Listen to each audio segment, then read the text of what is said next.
All right, I think we're ready to start the webinar. Welcome everyone logging in to this special webinar on based on our supplement on improving innovations in non-communicable diseases from BMJ Innovations.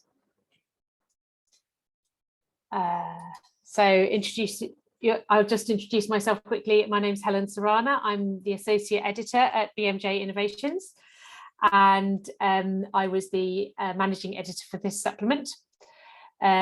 We need to quickly declare our interest, which is that this has been sponsored by Pfizer.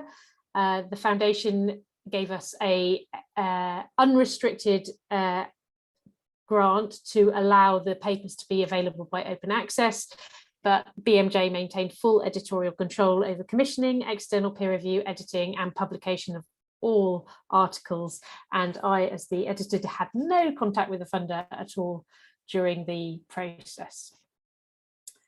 We also at BMJ Innovations like to thank our strategic partner WISH, the World Innovation Summit for Health, who contribute to a lot of BMJ's special editions and give us the opportunity to hold webinars like this. So thank you to them as well. So just to let you know, the supplement is published in full and is available on a special landing page on the BMJ company site. The URL's on the screen there. The supplement, a bit of background, I suppose, to the supplement. We decided that non-communicable diseases were not getting much of a shout out over the last couple of years. In a way, COVID trumped everything, and anyone would be forgiven for thinking public health about infectious disease control, particularly COVID. And we knew at BMJ Innovations that actually some of the people who were suffering most from the changes happening during COVID were those patients and people who were suffering from non-communicable diseases, long-term conditions especially. And we know that they're a huge contributor to the global burden of disease and getting bigger.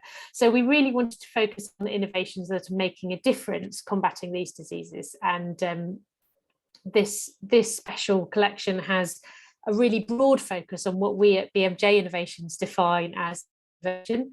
So we've included articles on the very latest technology, but quality improvement, service improvement as well, and those high-tech innovations alongside social and civil society innovations. And so we're going to use this webinar to showcase some of those excellent manuscripts that we commissioned, and we're glad to peer review and publish.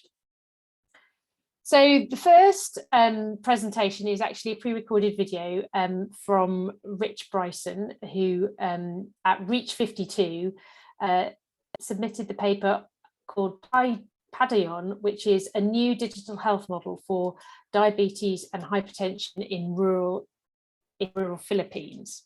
I'm just quickly flicking through all the papers, which you can see on the website. And Molly, if you can play Rich's video now, that would be great. Hi everyone, I'm Bryson. I co-authored the Payadon study with Anne Stake and John Paluyo, and was also stated we led the design and implementation of this social innovation on the ground in the Philippines. Payadon means to keep moving forward in Hiligaynon, the primary language in the Western Visayas. And we use this to communicate how the Payadon accessible subscription service can support people with diabetes and hypertension to keep moving forward with their lives. But I think it's also a really fitting message for social innovations using digital health and how they must be moved forward much more rapidly to address the massive inequities in healthcare across low and middle income countries. So today I'm going to share with you the social innovations objectives, the methods we used, and most importantly the results and findings for you and others to hopefully galvanise more social innovations like this and accelerate progress towards good health and well-being for all. Non-communicable diseases account for 41 million global deaths every year. 29 million of these occur in low-income and middle-income countries, where there are huge barriers to affordable and accessible healthcare for NCDs. These are the stats, but this is about people. So to give you an example of a person, Nalita in Payadon, Philippines, she's living on $3 to $7 family household income per day. She lacks basic screening, such as random blood sugar tests. She needs to travel over an hour to pharmacies and buy medicines for at least $30 per month. And there's also significant shortages of health workers in her area. Digital health has the potential to address the gaps and weaknesses of traditional health systems.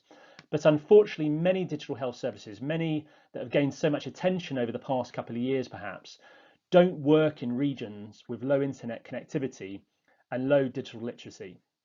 So the objective of this social innovation was to address these needs by harnessing offline first health technology, i.e. applications that can be used without the internet and synced when back online, alongside community health teams, enabled by a joint initiative between the local government and social enterprises Medtronic Labs and Reach 52. The primary objectives were as follows. Firstly, to evaluate the offline first digital health intervention in managing diabetes and hypertension in a low resource setting, both the clinical and cost effectiveness, but also its potential scalability through the use of community health teams with the offline first mobile platforms.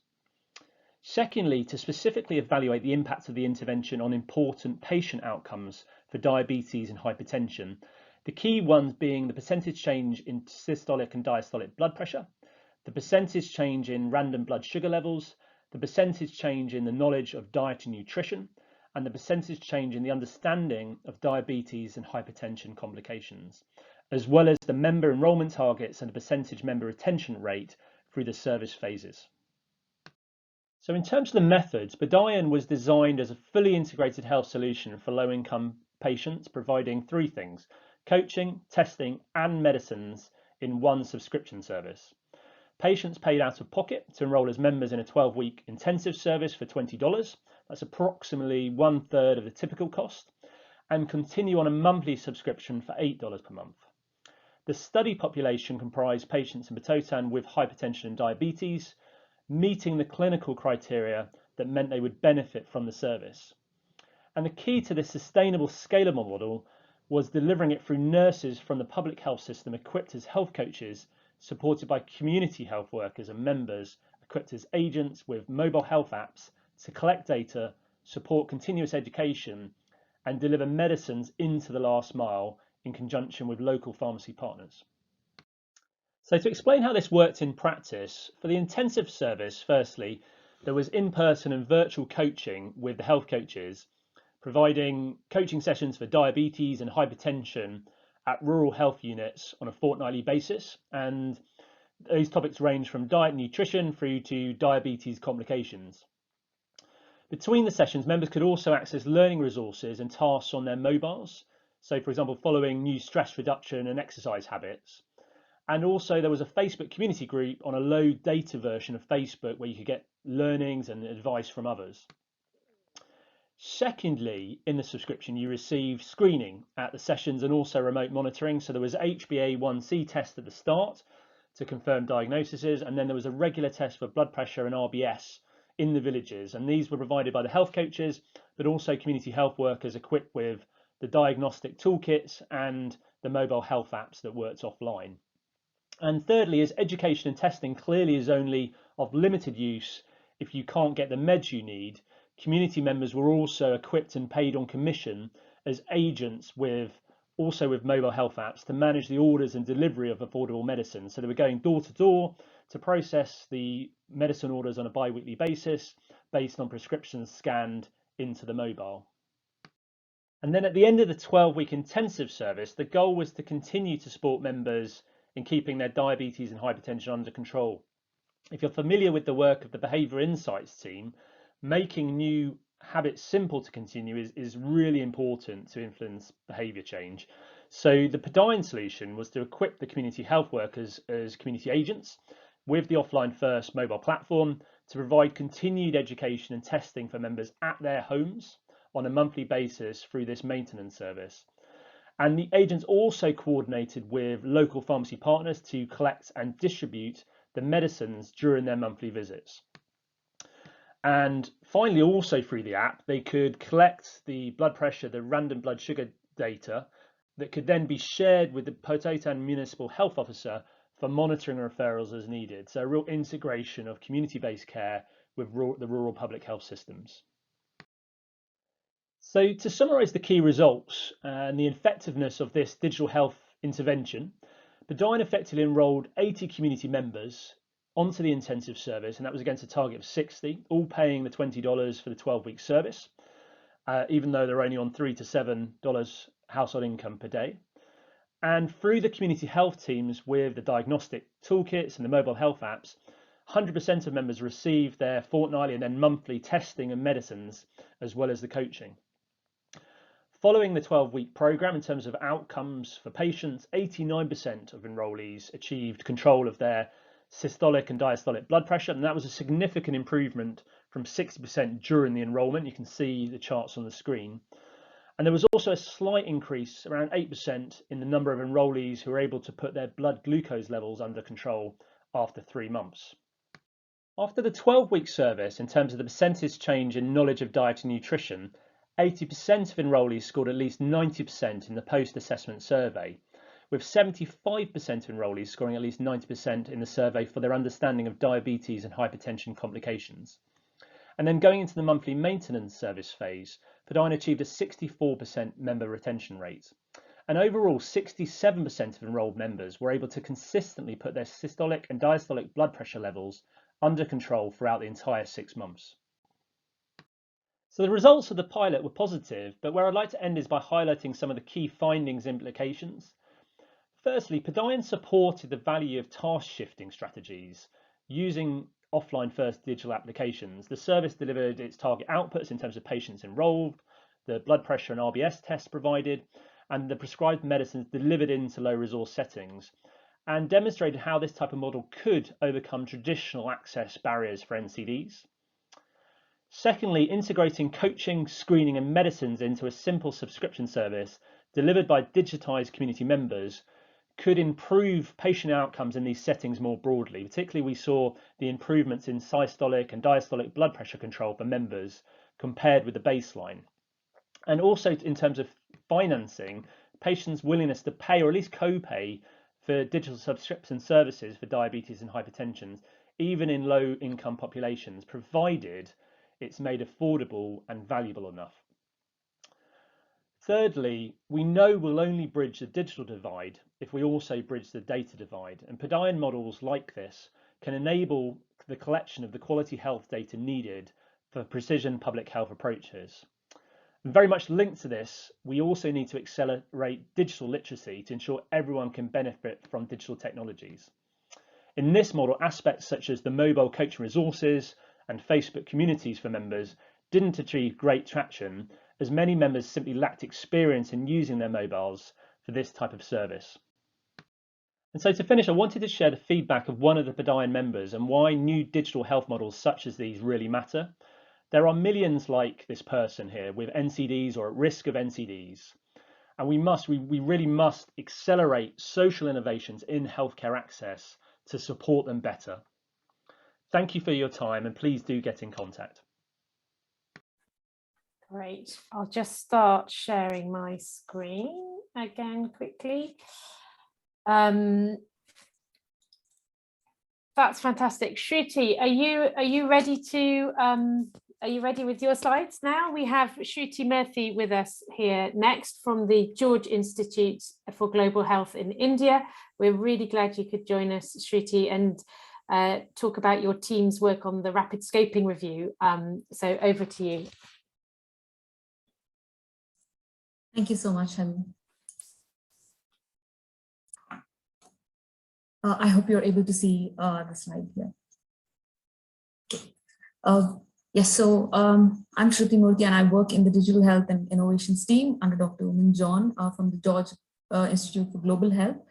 He's the corresponding author. And we are a multidisciplinary team from the George Institute for Global Health and UNSW Sydney. We performed this rapid scoping review to understand, identify, and summarize the digital health innovations that were implemented during COVID-19 pandemic for non-communicable disease management. And this review outlines the considerable progress that has been made in digital health service delivery for NCDs during this pandemic, while also noting the potential challenges to scale up and widespread adoption of DHI for NCD management. So this was a rapid response to a call for innovations in NCDs management, and we performed this rapid scoping review from conceptualization to submission of manuscript in 2 months. The focus of our review was to identify primary research that looked at digital health innovations for managing NCDs, particularly those that were either designed for or deployed during the pandemic. In that context, we included studies that were published between November 2019 and September 2021. We were very interested to capture the definitions of innovations that were reported by the authors, but broadly, we looked at innovations as any novel solution or intervention that was implemented for the pandemic era to overcome a health service challenge. After performing searches on 4 electronic databases, 3 reviewers jointly screened the records in 2 stages of title, abstract, and full text, and 1 reviewer screened all the excluded records for quality assurance. For the data charting particularly, we mapped the studies to the WHO digital health intervention classifications in order to map the functionalities to achieve particular health objectives. So our findings, we found interestingly, from the 5,275 search hits, we had 83 studies that fit our eligibility criteria. Of these, 85% were quantitative in design. And the digital health innovations we found were rapid and pragmatic adaptations that responded to the urgent demand posed by the government-imposed mobility restrictions to contain the pandemic spread. So they could either have been designed or implemented particularly for COVID-19, or they could have been repurposed from the old DHIs or non-DHIs. Majority of them looked at utilization or access of health service issues, while a relative majority looked at availability of health service. Interestingly, we found that more than 1/3 of the studies were a combination of both remote delivery of these services and in-person delivery. So some examples of requiring in-person delivery was overseeing the installing of the digital app or detection, for example, physical assessments, drug dispensing, or it could also be due to technological barriers or patient preferences. We found that there was an important role of commonly available telecommunication tools like Zoom, email, WhatsApp for NCD management during the pandemic. Additionally, targeted client communication, personal health tracking, and client interventions were most popular for NCD management, and these were towards addressing the gaps in either utilization, access, or availability due to the disruptions in the COVID-19 pandemic. It was alarming that there were many aspects like data governance, financial, and security aspects that were unclear in the reported studies. Additionally, this particular map shows the inequitable distribution of DHIs for NCD management. This was mapped to the WHO regions, and the region of the Americas accounted for 40% of the DHI implemented. The gray areas on this map show those areas where there were no DHIs that were implemented. And the implementation was, the WHO area of implementation was unclear in 24% of the studies. This stacked bar chart gives us an idea of the NCDs for which the DHIs were implemented, and also according to the WHO region. So nearly half of the DHIs were implemented for the management of mental health disorders or neurodevelopmental or neurological disorders. Again, we see that the maximum representation is from the Americas, and the region of implementation, again, in this was unclear in 20 studies. So finally, this review tells us that health systems, despite their constraints, have made considerable efforts for continuing the provision of NCD management services, despite systemic disruptions. However, though they offer a promising and sustainable approach to NCD management, the distribution of DHI implementation has not been equitable geographically or across NCDs, with certain regions and NCDs documenting far more innovations than others. But as the pandemic wears on, it is important that diffusion of such innovations for NCD management reach those in developing countries where the need is greatest. So this presents a notable and worthwhile agenda for both research, policymakers, and other stakeholders for implementation and research on DHIs. And again, it is worthwhile to mention that there is a role that is to be played by the World Health Organization and the Ministries of Health to embed these innovations in NCD management. Yeah, that is it. Thank you very much. And we have no competing interests, and this is not a funded study. We acknowledge all our organizations for the support to conduct this rapid review. And I'll be happy to take any questions later. Thank you. Thanks so much, Shruti. That was really a great, let me just quickly share my screen. There we go. That was a great review of your work and what the importance of that digital, and also the research around what digital health innovations sprung up during the pandemic. So thanks very much. If we do have any questions, I think we'll take them at the end of the next section. So please do use the Q&A box if you have any particular questions. But the next section, I'm delighted to welcome Oomen John from the George Institute in India to have a quick interview with me, because Oomen, you were very helpful in helping us craft this supplement at the beginning, and you've co-authored a couple of the papers. But perhaps, yeah, if you just, yes, you're off mute, so I'll be able to hear your answers. So I thought I'd start by asking you, can you tell us a bit about your the George Institute of Global Health in India and globally, and what the objectives are there? Thank you, Helen. First of all, thank you for involving us from the George Institute in this special thematic issue on innovations for NCDs. And the aim of the George Institute, or the ultimate mission of George Institute, is to ensure that people live healthily, and we want to impact the lives of millions of people around the globe.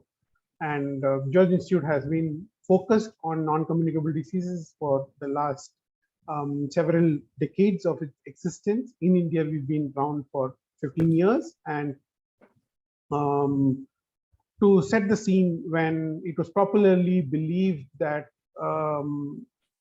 non-communicable diseases are not that prevalent in rural communities, it was researchers from the George Institute who conducted verbal autopsies in rural areas and established that it is as much a problem in rural areas as it is in urban areas. And since then, there has been tremendous research as well as implementation science work that the George Institute has led in the area of non-communicable diseases, to both understanding the burden of disease as well as to work with health systems to improve outcomes and improve access to essential health services in the area of non-communicable diseases.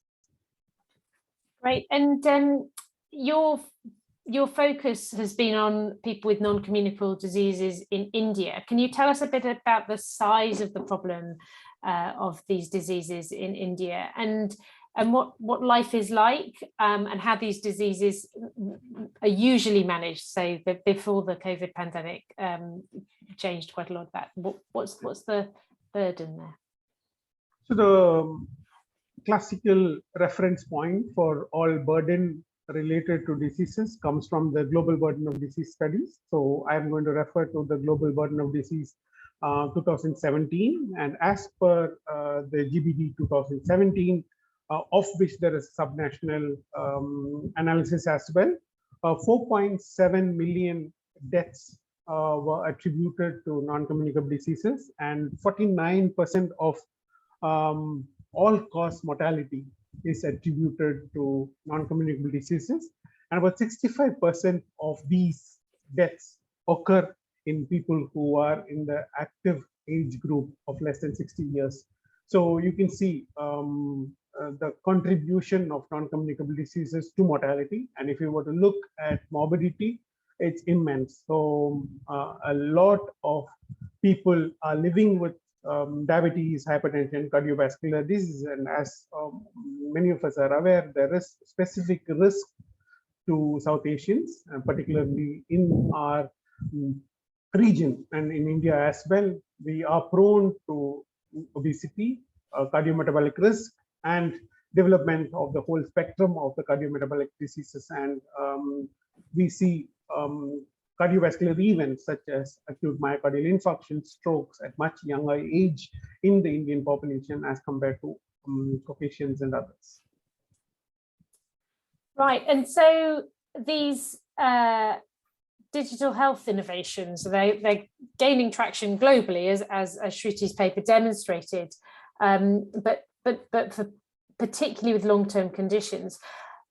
What are the challenges, particularly the challenges that you saw in India of implementing digital health innovations? And we've been studying this quite intensely as to how digital health innovations or interventions can support or strengthen health delivery systems. And it is popularly believed that if you have a digital solution, automatically people would have access to better care, or they would be in control of their health conditions. But that is not at all true, because what one needs to understand is that there are two components. Digital is the connector, and you need to have very, very strong service delivery component. So the fancy about digital has been probably popularized by many of our e-commerce partners, such as, let's say, mobility partners. I wouldn't name any. So they aggregate service providers, but it is what we book a taxi on or a cab on is just a platform. But there is somebody who shows up at your door when you say that you want to move from point A to point B. And that is a service provider. And these service providers are trained. They have a license. They have rules of the game that have been very clearly laid out. There is a price point at which they move you from a point to one. Unless we ensure that the service delivery component of the digital health interventions, which is going to be rendered either in the private sector or in the public sector, and the whole continuum of care being fulfilled in terms of the service delivery, we are just setting ourselves up for failure. So that has been, I think, the biggest challenge. So many people think that by launching an app, you can overcome the disconnect between people who have access to services versus people who do not have access to services. You can connect with an app, but at the end of the day, somebody who's really living in a rural area needs to get the service fulfillment, which means that they would, if they are screened for diabetes, somebody would need to do a blood sugar on them, and then they would need to get the prescription, they need to get the medicines, and then somebody who is coaching them and who is making that the service delivery component or the whole continuum of care is. So that is where the challenge is. So while we have excellent tools, including emerging technologies such as artificial intelligence and clinical decision support tools, the need for ensuring that the partners on the service delivery side, when they get a request, they are attuned to practicing or delivering care as per clinical guidelines, that there is essential medicines that are available, and that there is essential diagnostics that is available. So one needs to see that digital health interventions are just a tool that would help in connection. They would help in behavioral insights, but the proof of the pudding is in actually being able to get the services on the ground. And we did see a lot of this actually happening during pandemic, because it was not assumed that digital will automatically connect. So we saw state governments ensuring that when there is a telemedicine consult, that there is an e-prescription sent, but that e-prescription actually goes to a frontline healthcare worker who is provided the medicines from the local depot, and the frontline healthcare worker is taking that set of essential medicine to the household of the people and ensuring that they are having access to those essential medicines. And then she, because of the digital tool, is able to make a revisit after let's say 30 days and check on the person how they are doing. And so I think there is a huge component of the physical and digital that needs to go hand in hand, and that is where innovators need to think really innovatively and see the whole problem. So I would say that digital is a very powerful tool, but we need to see how the solutioning, how the service delivery is comprehensive and complete, and that is where the challenge is. That's fascinating and really, really important for us to remember in the world of innovations, and thinking about a platform or a connector as the solution is never the only solution. It needs to be coupled with the service delivery and that access as well. Just in terms of access for people particularly in India, what's the you talked about the frontline health workers sort of owning the digital interface or the e-prescription on behalf of people who are receiving the medication. Is that very common because people don't necessarily have access to the connected digital device themselves, or is that something more in rural areas? And we have both kind of models. So we have a number of, so first of all, let me step back. So we have a national program. So the program is for control of non-communicable diseases. So this program has multiple components. One chief component is screening for non-communicable diseases. This screening is carried out both in terms of camps that are organized by both private sector as well as the public sector. Then the responsibility of ensuring that people from the population are coming for these screenings is vested with the community health workers or the frontline healthcare workers. And in many instances, the initial screening is done by the frontline healthcare workers because it's just a questionnaire-based risk assessment that is done.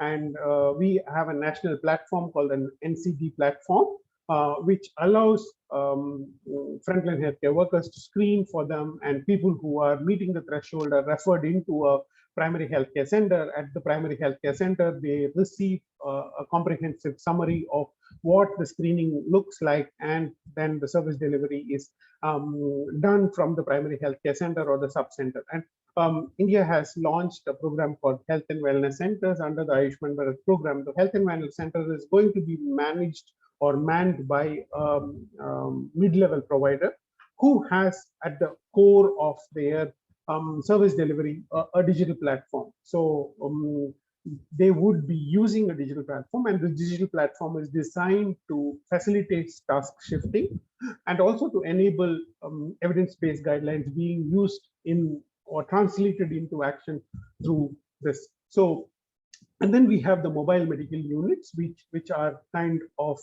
vehicles with, again, these digital tools, and also personnel who are trained, who will deliver these services in rural and hard to reach communities. So there have been a number of innovations that have been deployed by the government as part of the national non-communicable disease program. It's been both successful and challenging. Successful in the sense that we have screened a large number of populations, but then to ensure that the people who have been screened actually get the next level of care, being referred into primary healthcare centers or higher levels, and ensuring the continuum of care, that is still evolving. And that is, I think, a space where early stage entrepreneurs and innovators can pitch in and provide. Because if you were to look at it, when an innovator approaches any particular problem, they need to look at it from a solutioning point of view and come at it from what is the problem and how can I really rehash this problem. And here is a huge problem that the government is facing, and I'm sure the government and other players in the space, be it the civil society or the non-governmental sector, they are all keen to ensure that there is better non-communicable disease control. Okay, if so, innovators are going to look at this whole gap in the service delivery component and come up with novel models and business models that are going to work for everyone in the ecosystem. It's going to be hugely successful. And we did see a lot of this happen and accelerate during the pandemic.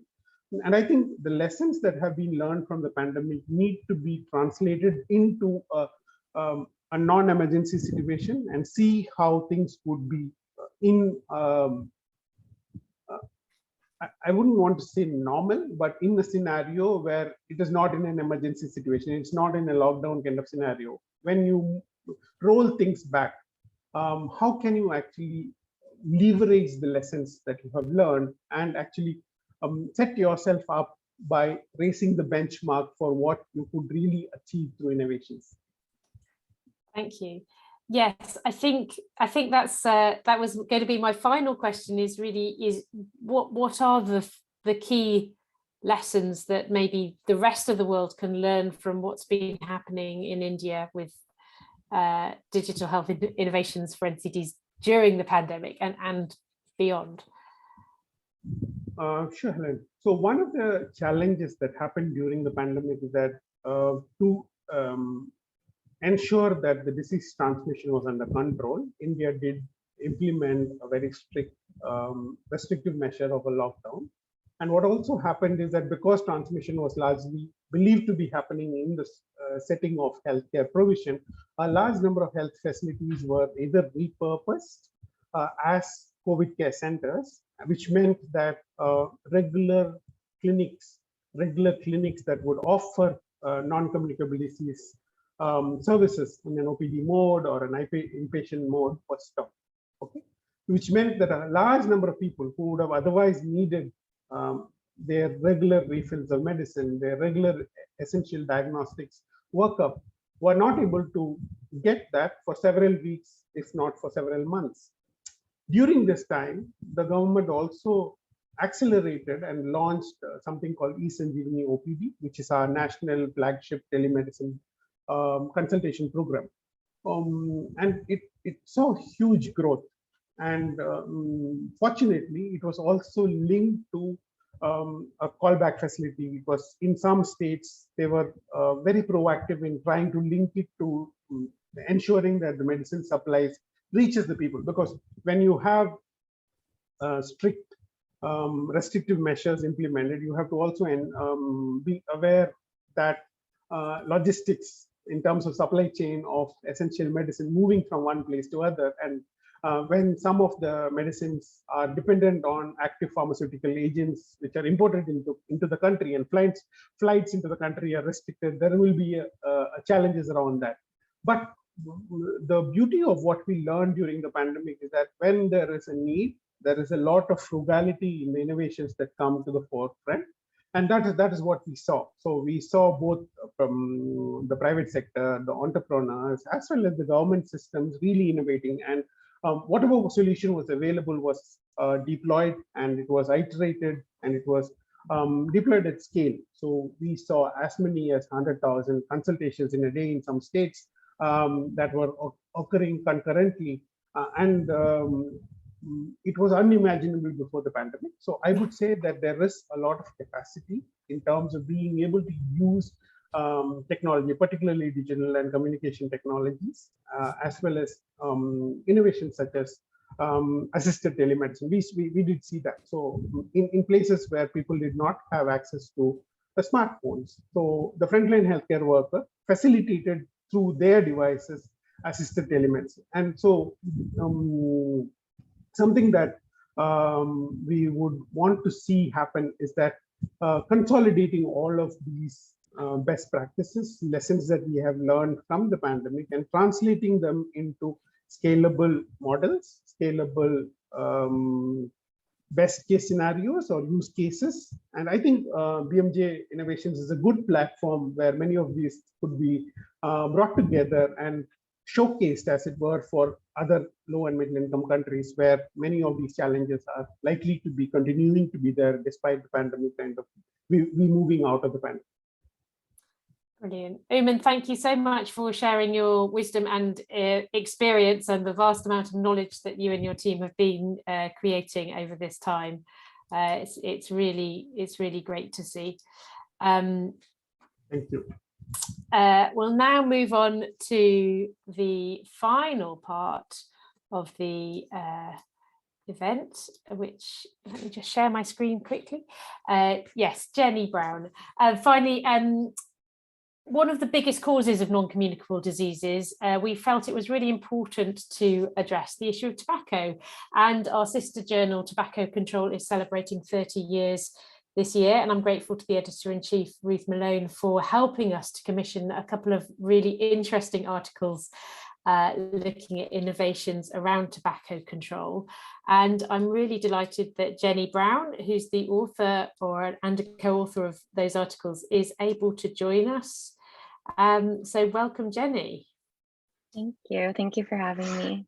So Jenny, perhaps you could introduce yourself and your research a bit and your role at Johns Hopkins. Yes, so I'm an assistant scientist at the Institute for Global Tobacco Control at Johns Hopkins Bloomberg School of Public Health. And the Institute for Global Tobacco Control's mission is in the name. It's to prevent death and disease from tobacco products by generating evidence to support effective tobacco control interventions.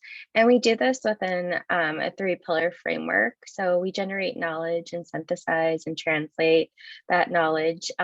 We conduct evaluation and surveillance, and we have capacity building programs in order to reduce tobacco use globally. Okay, so you contributed to 2 of the papers in the supplement. The first one was low and middle income countries leading the way with tobacco control policies. And then our slight curveball paper, which was talking about innovations that harm, just looking at the tobacco product packaging and low and middle income countries, understanding the role of the big tobacco companies. First of all, can you talk a little bit, I mentioned it's big, but what is the impact of tobacco on non-communicable diseases globally? Yeah, so tobacco is a risk factor for many non-communicable diseases, including cardiovascular disease, cancer, respiratory diseases, diabetes, and globally about 14% of deaths due to non-communicable diseases, and those over the age of 30 are caused by tobacco. And as probably everyone on this webinar knows, NCDs also beyond death, they reduce productivity, burden health systems, and contribute to poverty and reductions in quality of life. And this includes those caused by tobacco. Yeah. So let's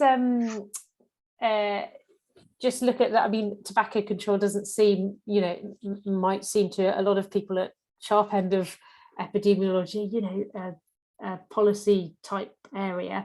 But can you explain a bit about who the different players in the field of tobacco control are, and then we'll go on to discuss how these different people innovate? Yeah, so some of the major stakeholders are, well, first, tobacco companies. Of course, they have a major stake in tobacco and selling that to keep their, make profit, keep their businesses afloat. And then in terms of tobacco control, civil society organizations, non-governmental organizations, and governments are working to reduce the burden of tobacco. We also have academics, such as ourselves at Johns Hopkins. And I think those I would consider the major stakeholders working in the area. Great. And so let's talk about the innovations that harm, and we're talking mainly about the tobacco companies here. What are the main innovations they are using right now to keep and grow their market? Yeah, so for this paper, we decided to focus on tobacco product and packaging, specifically in low and middle income countries. And this is because in many markets, in in many jurisdictions, we're seeing policies that ban advertising via traditional forms like radio, television, and billboards. And so in these, what some people call like dark markets, the tobacco industry is really shifting to use the tobacco package as a way to sell their product. The tobacco package, it's usually, or it's something that's seen by smokers regularly as they pull it out and often like place it on the table while they're smoking. And in terms of non-smokers, there's often packages like displayed. There's often like huge product displays at points of sale that catch the eye of non-smokers. So the first innovation that we discussed in the paper was manipulation of health warning labels. The tobacco industry is, they often find loopholes in policies that reduce their effectiveness. This is true when it comes to implementing health warning labels on tobacco packaging. So we've seen health warning labels that are covered by tax stamps, and also manipulation of the printed health warning labels. Typically, governments issue the health warning labels that are to be printed on tobacco packaging, and sometimes they're not supposed to be, but they have often in countries been manipulated by the industry. Things like we've observed things like blurring of the health warning label, some fading of the color, or like cutting off part of the image in a pictorial health warning label to perhaps like cut off the part that is uncomfortable to see, as many health warning labels include like pictures of disease. Another innovation that we've noticed are changes to the pack structure and also maximal use of the surface area of the packaging. So we see new packaging like those with like a book opening or like a butterfly opening, which really increases the surface area that can be used for advertising by the tobacco industry. And we've also seen like branding on every inch of the pack, which includes the foil inside of the pack, the cigarette itself in a lot of cases, and then in some packs include inserts, which are these like cards. They kind of look like a baseball card that you pull out of the pack, and there's often like marketing on that. We've also witnessed the emergence and growth in flavor capsule products. So for those who don't know, flavor capsule cigarettes are cigarettes that have like a small gelatin like pellet placed in the filter of the cigarette, and then it can be crushed by the consumer and it releases a liquid that flavors the cigarette. These were introduced in 2007, but we've really seen a growth in the market. It's still the fastest growing product in the combustible cigarette market. And research is showing that it's really appealing to kids, youth, young adults.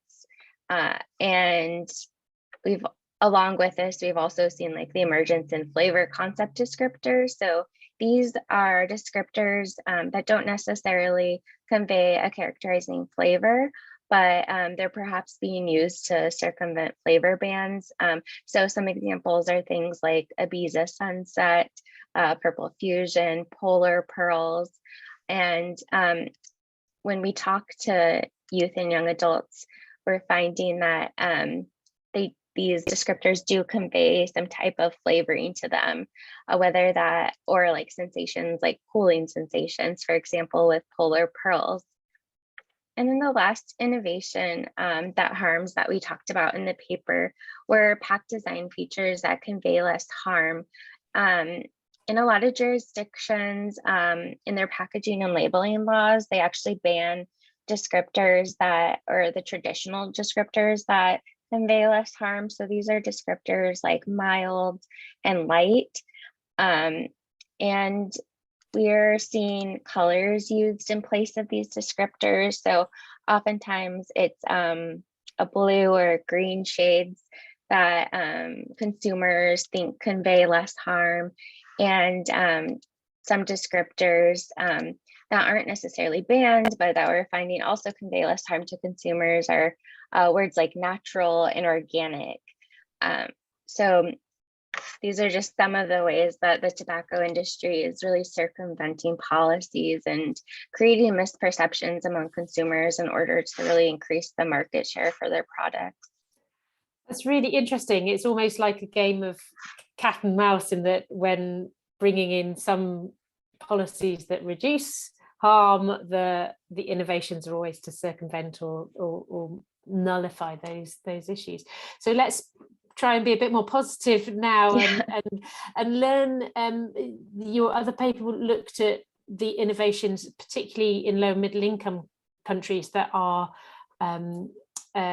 preventing harm and reducing tobacco consumption. Can you just give us a quick overview of those? Yeah, it's really great to see a lot of low and middle income countries innovating in the tobacco control policy area. And in our paper, we focused on 7 countries that have implemented innovative policies. First, Timor-Leste in Turkey, they have the largest health warning labels in the world, with an average of 92.5% of the pack covered by health warning labels. And the health warning labels are really effective in communicating danger of tobacco use, and they also leave less room for branding by the tobacco industry. Another innovation has been seen in Uruguay. So in 2008, Uruguay adopted single pack presentation, or this meaning that they were only allowed to have one variant per brand on the market.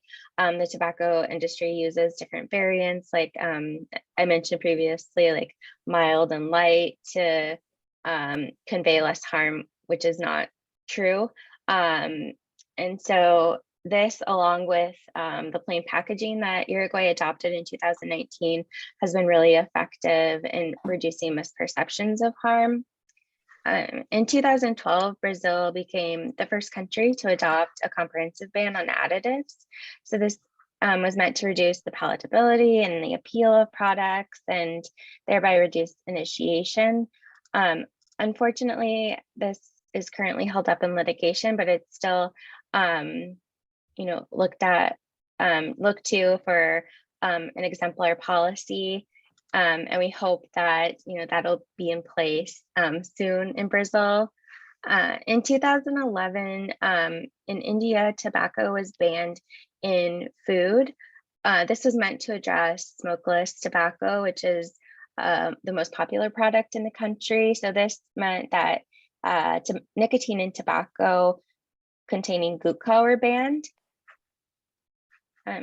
Another policy we saw come out of Colombia. So in order to combat illicit trade, Colombia reformed their criminal code so that penalties for illicit trade were more in line with those for money laundering, which meant that the penalties were harsher than they were before. They really cracked down on illicit trade in that case. And in 2016, Balanga City in the Philippines adopted a tobacco-free generation policy. And this is a policy that was first envisioned by researchers in Singapore that bans tobacco sales to consumers after a specific year. So in this case, they banned it for those who were born after 2000. And we hope to see this go into place soon. Again, this is an example of a policy that's been stalled in litigation. And the tobacco industry has launched lawsuits to prevent this law from going into place.